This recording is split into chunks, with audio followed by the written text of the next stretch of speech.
हंजरी question से कादा state central की करम स्कीम मखादा रिलीफ कैंप म्यूसिंग नोंद चंगदब याद्रब करी करी पोलम पीबगे हंजबनी पीरीब पोलम सेंक्शन कुपी हाउस थम्बियु है आंसरदना operation top relief camp scheme की मखादा नोंद चंगदब याद्रब पोलम पुनमक पी है खुमे पीगी सेंट्रल की स्कीम दी कोई फंगे माई सेंक्शन को भी फंगे स्टेट की फंगद्री खाई मरु हंजरीसे पीरीब पोलम नोंद चंगद चंगदब याद्रब पोलम मागी कोई डीसी खांगे नत्रगा होम डिपार्टमेंट खांगे सेंक्शन सोई थोंगद सेंक्शन को भी थम्बियु हाइबने माना खुमैसे सेंक्शन को भी खुदों चादबदगी हाउस थमजद्रे कयामुक साथीगे से यारगदे सारे थम्बियु कईनोबू हौजिकसे रिलीफ कैंप से नोंमदा चंगदब मचाकसिंगसे मी मना चेंग केजी ग्राम 100 पीगेरा 200 पीगेरा सेंक्शन कॉपी लोनना कई नोडल ऑफिसर पीरगा प्रजादुदा रिलीफ कैंप मैम खागदे थाव सोपी लुपा सोपी सिंको खागलब मोद तौगदबूदा लम सामन पीबना मोद खाना चाइनब डिपार्टमेंट चाथोब्रा नत्रगा होम डिपार्टमेंट चाथोब्रा है गाइट मोज मुंगद लाउना तौ लेरब अदुना क्वेश्चन से वंस ए फॉर ऑल खानब है हंजबनी डीसी हाजबनी की कनोसे नोंमद मीमद चंद्रब याद्रब पोलम पीब सेंक्शन है थोगा नोडल ऑफिसर मीमद लुपा सुपीगदनी चेंग सुपीगदन हवाई सुपीगदनी तौगदम है पोसे मसीसे ऑनरेबल लीडर हाउसना मसीमतंग थम्बियु मरमदी कनो थम्द्रगदी डीसी कमाय तौदना होम डिपार्टमेंट पैसा करम मौद पीबनो डीसी कनोद अखोगी करी है रिलीफ कैंप लेबसिंग कमाय फंगनो सिमतंग खंगनबिरो अदुगा रिलीफ कैंप लेरिबा इनमेटसिंग नोंद लुपा कया कया चांग केस ओन पीबीगे हंगबनी नो प्रोविजन है अदुबु अइना साइ हंगबा रिलीफ कैंप हंगब कानदी नोंद लुपा 45 पी है सिदा नो प्रोविजन है दिगमु अदुगा लुपा लिसिंग अमौंगी फाइनेंशियल असिस्टेंट की नियमद कनो मरी रक्ति पीग्रे असिजु चुम्मे अदो अइना हंजनिंगना सगी पीरीब लुपा 45 से for what purpose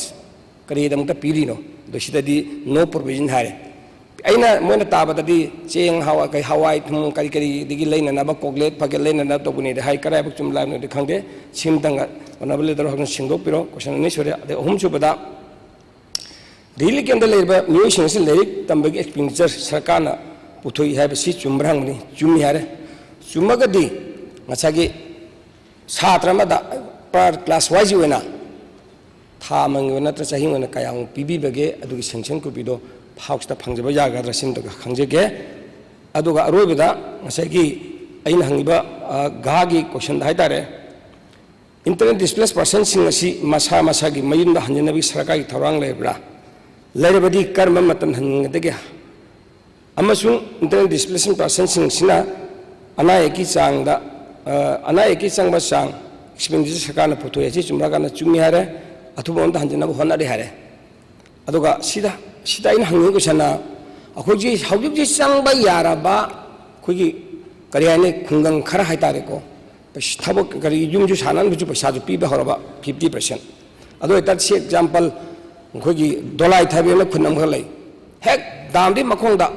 central security force लेरे अदु सेंट्रल फोर्स नदी मोई कतदी लमोय अदुना स्टेट फोर्स का तौमिनरगा हारिस लेहमदी यारे हाइरेबा अदु इदुना याबगी Damtan हादना पैसादो लुपा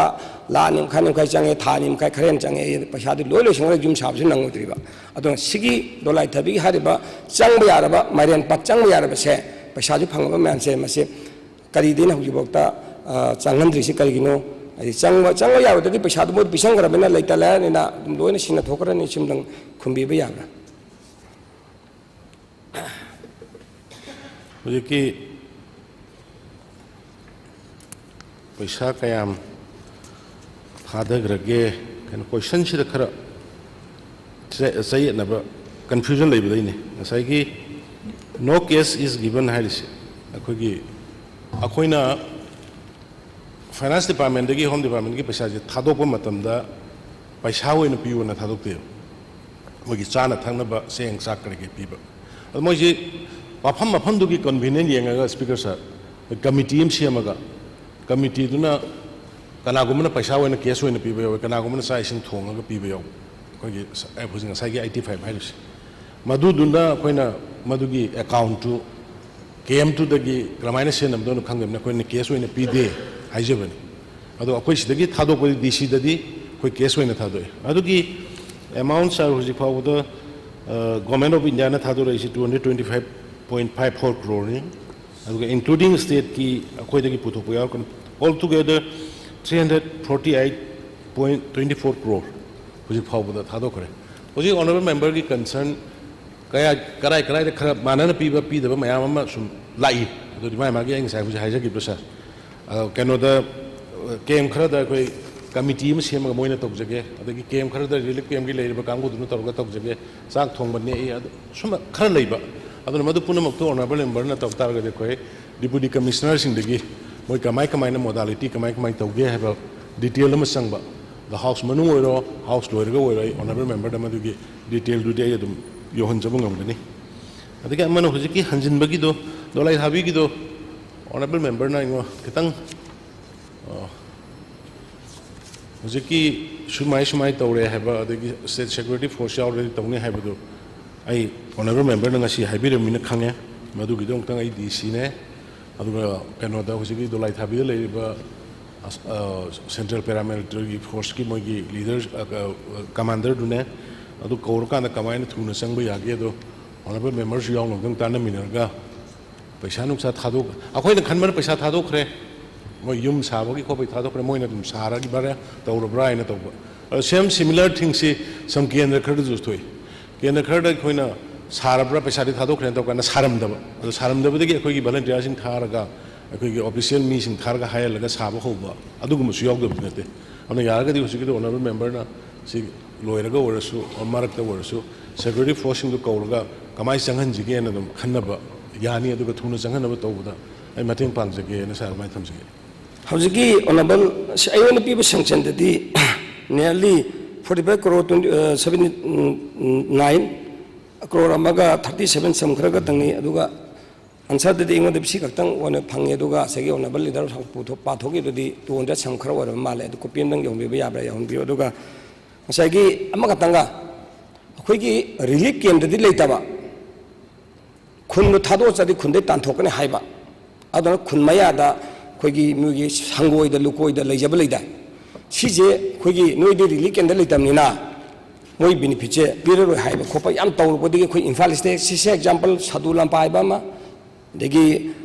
leitam gi khoigi mairen baba ma se hek de wan dagi moi khunga ka da bani khundi tangkhai ma di chak wa tangkhai ma sak da bai tare ne ado ta di khuninga na ga damne khoi pulap laimina si haidana moi sangoi lukoi da leiba aina matam du haijeba se harbar relief camp se moi gi kam se si mafam da sachi lam ju leire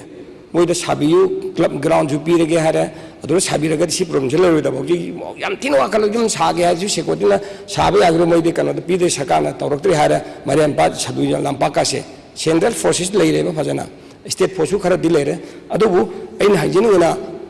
sabe adu sandiro adu hojiki hariba mayum dadi kana relief camp de leijada ba adu ga hojik hai khundana laiti sidal lemina gadawni hada leiraga leiriba mayam se chapchana relief camp de leiriba facilities do chapchana phangan bi ya roidra phangan biu adu amana segi aina tatan haijaba se relief camp de leba ma khoigi kariyani makha da thara tummasina 70% oyeba honorable leader hasma mang hangjabani bet se kangthon se sungsoi soidon pigin haibi se masi pi awat pasing haitara na pi gedra pi roidram house thambiraga di phani pibi bena di hena saukjana phagane kaino morang da leiba khoigi religion le sa ayamba tharaga community hum se tha loin tummeba yeng nan chacharu bakanda di mo khoi sida su mayam yaure bari somungda sajiwa da su pai yaweba adu sigi se khara piramaga pidara ma masin khana ba su khopa yaure adan masi pi gedra pi roidram house tang thambiraga hariba kana se tang tobiu na hiji ki tobun speaker sir hujiki kaino dagi relief camp ta leitaba mayumdagidi displace oiraba aduga khanga chanaba local da magi maru mapang natraga makhura maton gi da leiba adugumbasi masi issue thoi akoi Sochanpur gi da su aduga More gi da su aduga the jaga da su adubu sar khoina masi loina list tawraga hojiki hairiba khundugi KM2 da leiba kangbu duna authorized tawba haida moisi akoi sigi yum sini na tawrkanda moi smaina leigibani leibam mafam do pibi dare leibam mafam do pibi rakanda I suppose dita leigidabani adu tomba ko ba magi yumda smaina khundra konda leiri haina madugi details so pibi raga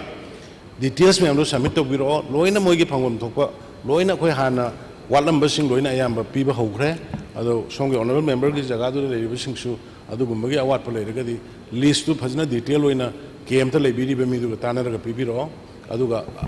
kaino sing du phangan jage second hojiki ayamba kangdoni piba hograbani adu wali bu sing du honorable member na yarga de ngona wasabor su masing su wali smai tawri nang pibira ga de dum pihan na batawge last one sa magatang satra singi sagi haibido satra singi hojiki yam thina pharak tabam leireba satra singse somda pi hairamina somda di masagi phangde hai leireba simtanga sagi private school tamba college tamba for example aduga ngasagi mapan su tamba te exam Chinese school da anga amak se number 1 da yang khalle khanmadagi honorable governor lay matamda honorable governor khoi myam tal hairo de pide na bana sanction tawrage na finance ta tawra do hogi bakso payment bi da angang no mama pa do eu khona ngai tabal le bha ta adusu pithok bini haigram no dum dang pithok bi ba yabra yaragadi hojiki sat singda nong da magi tha godong pi do khon dum dang singdok pi ge ya jare sa satra singse speaker sar smai to khoi je policy amagi guideline amagi makha dani government school da tamba satra punama free loina pi uniform textbook kari adagi mu private school da tamba sing se koina madugi fee pubada problem lebadagi fee du pubang amjana baina koi government munna khana kanda